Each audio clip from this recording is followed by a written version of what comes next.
Hello, I'm Christopher from Learnry, and in this video, we will take a look at the break and continue statements in the Python programming language. So by the end of this video, you will know everything that has to do with the Python break and continue statements.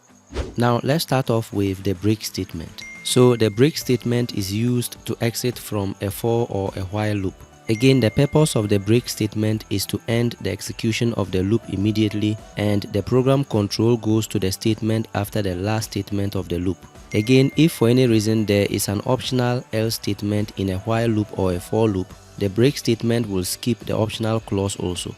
Now let's take a look at the continue statement. So the continue statement is used in a while loop or a for loop in order to take control to the top of the loop without executing the rest of the statements inside the loop.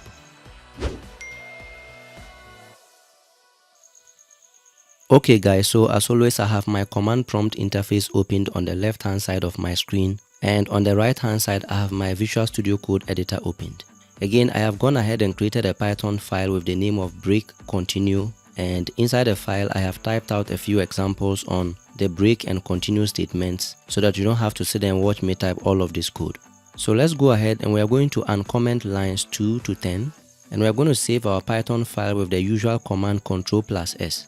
So as you can see in line 2, a variable has been declared with the name of numbers, and a Python tuple containing numbers from 1 to 10 have been assigned to that particular variable.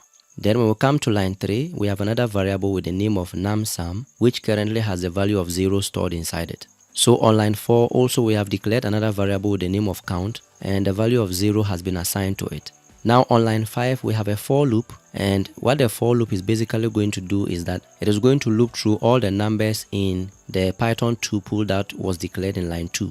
Now as the loop goes on and on, the numSum variable is simply going to be adding up the individual items that we come across while we loop through the Python tuple that is declared in line 2. Then on line 7, the count variable is simply going to be counting the number of items we have gotten to so far, and that is because we want to only sum up the first 5 numbers.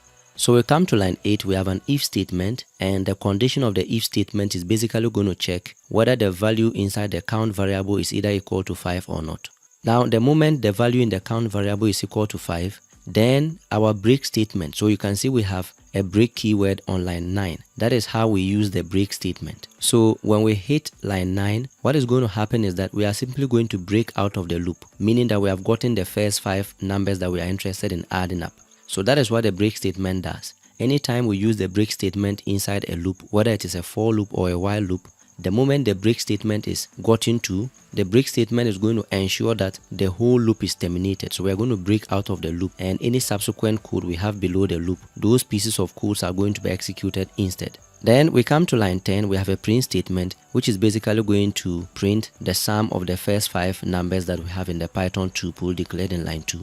So let's go ahead and run our Python file, and we're going to use the command python, and the file name is break_continue.py. We hit enter. So as we can see in our command prompt interface, we got this message here which says that the sum of the first 5 integers is equal to 15. Now the way that this was achieved was because we used a for loop, and in order for us to add only the first 5 integers, we basically had to use the break statement, so that once we get to the 5th integer, we are going to break out of the loop, so that this will prevent us from adding the integers we don't need. So let's comment out line 2 to line 10, and we are now going to talk about a continue statement. So let's uncomment line 14 to 19, and we're going to save our Python file with the command Ctrl+S. So as we can all see on line 14, the numbers variable has been declared again, and a Python tuple containing the numbers from 1 to 10 have been assigned to that particular variable. Then we come to line 15, we have a for loop, which is basically going to loop through all the items in the Python tuple declared on line 14.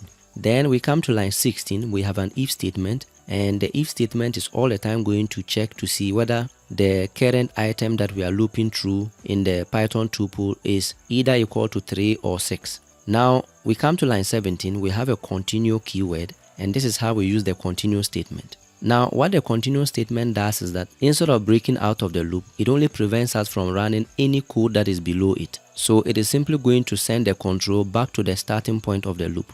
And this is because we want to print out all the numbers in the Python tuple declared on line 14 except the numbers 3 and 6. So the continue statement is going to help us be able to not print out number 3 and number 6, because on line 16 we are basically using an if statement to all the time check the value stored inside variable x in order to ensure that that particular value is not equal to 3 and is not also equal to 6.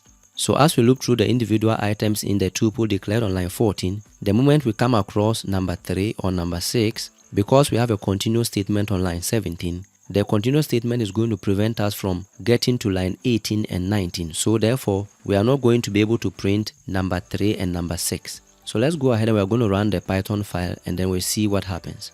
Now, as you can see, we have the numbers from 1 to 10. But if you look at the numbers critically, we can't find number 3 and we don't also have number 6 printed to the command prompt interface. And this is because on line 16, as we go through the individual items in the Python tuple, the if statement here is going to all the time check to see whether the value that we have gotten to is either equal to 3 or is equal to 6. The moment the number we have gotten to is equal to 3 or is equal to 6, because we have a continuous statement on line 17, the continuous statement is simply going to prevent us from proceeding to lines 18 and 19. And when this happens, we are simply going to continue with the loop, except that we won't print out that particular value. So this is how the results we see in the command prompt interface was achieved.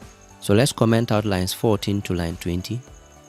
And this sums it up for the Python break and continue statements. So the question of the day is, what will be the expected output of the code below? You can leave your answer in the comment section.